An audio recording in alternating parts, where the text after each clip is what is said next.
can you bring a personal injury claim against a cruise line? The answer is yes.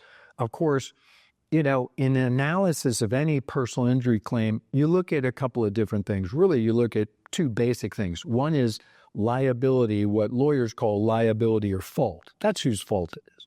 And second is damages. That's the injuries, right? You can have great liability. There can be water on the floor for 3 hours. They didn't care, and you slip and fall, and all you did was you sprained your ankle, and it's better after 2 weeks. I would say those are minimal injuries. I'm not going to speak for every lawyer in the whole universe, but that's a lawsuit that you're not going to find lawyers to take because the injuries are not great.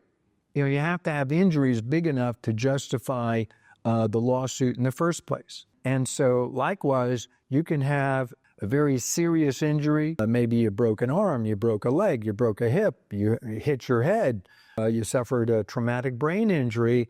But if it's not the cruise line's fault, then you don't get a dime. You have to prove fault or liability. We can talk all about fault and liability, but you have to have those two. If you have those two, that's when you do have a good claim.